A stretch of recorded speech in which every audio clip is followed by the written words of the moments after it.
Great rising, everyone. This is your boy T with a little quick video. So, I'm still doing my intermittent fasting. Uh,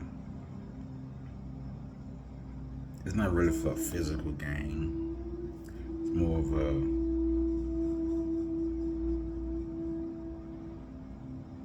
a spiritual journey that I'm recalibrating myself back to the universe, kind of like grounding. And I shouldn't say it's really a physical gain, because it is a physical gain also. Wrong choice of words. Now,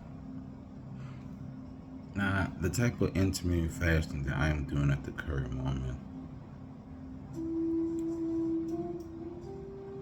it's kind of similar to Ramadan. From sun up to sunrise is my chosen path of intermittent fasting. There's many ways you can do intermittent fasting, but I've chosen to do the Ramadan version of it. Now it may seem hard, but fasting really is more of a discipline. You have to be disciplined. I was always taught if you can control your stomach, you can't control anything. You know, when you're hungry, you become hangry, your judgment is cloudy, you're irritable, like your stomach really has a pull over the body because you're yearning for food, sugars, protein, minerals, whatever your body needs. You know, you can go through a lot when you're hungry. And so I cold turkey did my fast. So I didn't prep for it.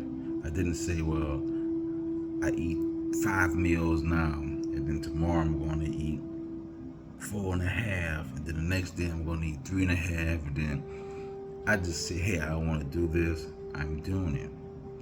You know, I'm a faster. I fasted for longer, even harder than what I'm doing. This is not like a real super challenge, but it's a discipline. And all of us need to discipline ourselves from something. Our mouths, our actions, our habits.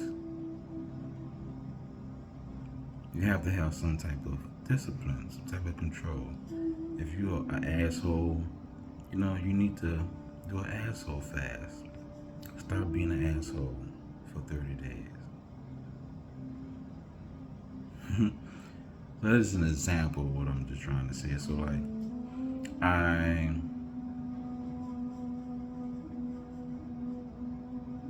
noticed that a lot of people don't have discipline. Now, I'm not saying I'm a very disciplined guy myself, but I have discipline. I'm not better than anybody. And I was always taught, if you're good at something, you never brag about it. So if you're a good cook, you don't brag that I'm the best cook in New Orleans. And if you're the best lover, you don't brag that I'm the best lover. If you're the best writer, you don't brag I'm the greatest writer, the greatest rapper ever. You're humble, and if you are what you are, you are what you are. And people notice that. Don't think that people don't notice that you are what you are, and you're not what you're not. Okay, I want you to always remember that. Try to be humble and modest about your gifts and talents. And even your downfalls, your shortcomings. You know, like, be humble. Be humble in the sense of if somebody points out a fault in you or a habit, be humble enough to hear it, because they're telling you most times not to drag you in the mud, but to make you aware of something that you may not be aware of. So that's what I'm asking all of us today, to humble ourselves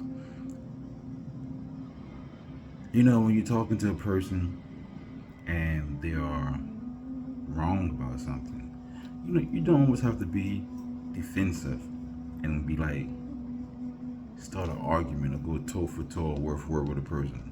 You could just be like, okay, if you say so, and let it go because you know what's up. The universe knows what's up. And why do you have to prove yourself to anybody? Everything is not worth the argument. Everything is not worth the debate. It's not. There's nothing wrong with walking away from situations or circumstances. There's nothing wrong with that. It doesn't make you less of a person because you don't keep it 100. Hey, if you say it's 8 o'clock and I say it's 8:02, if you say it's 8 o'clock, hey, it's 8 o'clock. It's not going to make a big difference in my world, neither yours. And I'm not going to waste energy arguing with you over an issue that's not, doesn't even deserve the energy to argue. Save that energy for meditation or read a book or something. I don't know. But we gotta start wasting energy and entertaining low level energy. So back to my fasting. So I'm doing I'm doing no drinks. I have not consuming any liquids. Now I know you may say this is dangerous, but I am mindful of any dangers. It's not new to me. And if I overexert myself, I do have the hikmah of the knowledge to know that, hey, continue to drink a cup of water. But I've never gotten there yet. I never exerted myself to where I'm yearning for a drink of water. So when the sun sets, I do eat and I do drink. Cutting down sugars, trying to wean myself off processed food.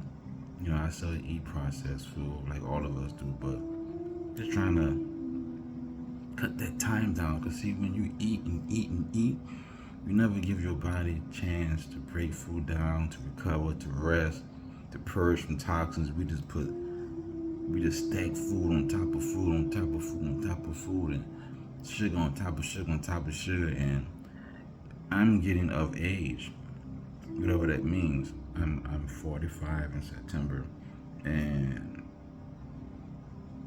I don't want to become a sickly being and have to depend on sickly people to take care of me, physically, spiritually, or financially. So at one point in your life, you have to start being conscious of what you're doing and what you're eating. Now, I'm not saying don't eat what you eat. I'm saying be conscious of it and cut it down a little bit. So if you eat fried chicken 5 times a week, hey, eat it twice. If you drink 100 bottles of beer on the wall, hey, make it 45. That's what I'm talking about. So I'm not trying to deter people from their lifestyle, but just want you to be more aware of the fact that you have to give your body a break. Not just your physical body, your spiritual. Your spiritual. We need to work on our spiritual self. You know what I'm saying?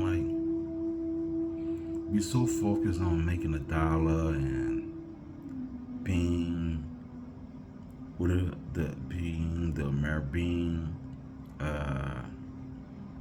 the painting on the wall, or the image what America and the rest of the world has painted to be successful. We're so entwined into physical accomplishments that we neglect our spiritual side, and so a lot of us are starving spiritually.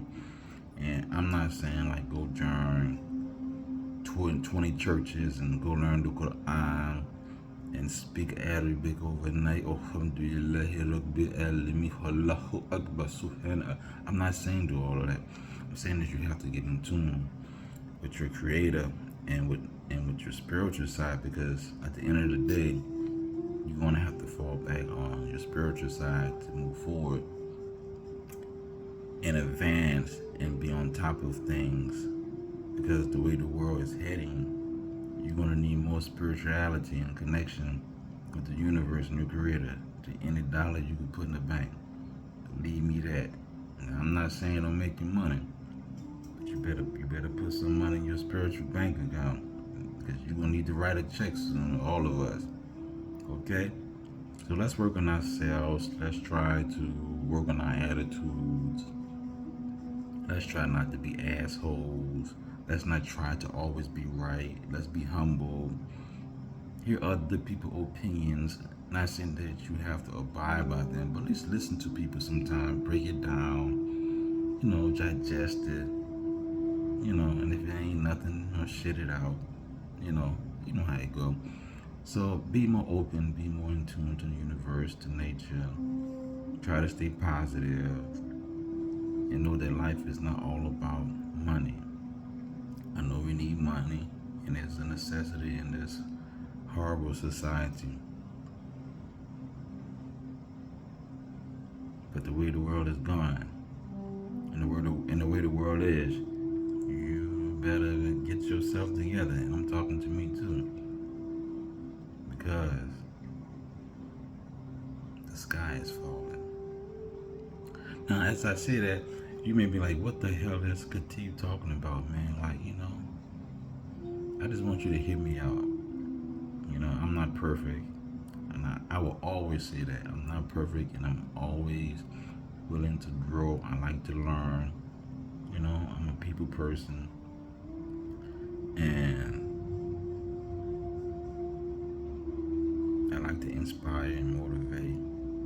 And I am a student of the universe. I'm a student of nature. And I just want to encourage all of you, including myself, to take better care of your mind, your spirit, your body, your soul. Be a nice person, even to people who's not deserving of it. You know why? Because it benefits you at the end of the day. It does. I know you say, well, I ain't doing this for a motherfucker. I'm tired of it. Man, look, it's for you. It's for you. Deal with people the way you want the universe to deal with you. Or deal with people the way you want God to judge you on Judgment Day. So if you are 100, keep a real person, not giving nobody no chances, non-forgiving, do know that on the day, when that day comes, you have to stand before your Creator, or stand before the universal energy. Don't expect the forgiveness and the mercy that you understand me?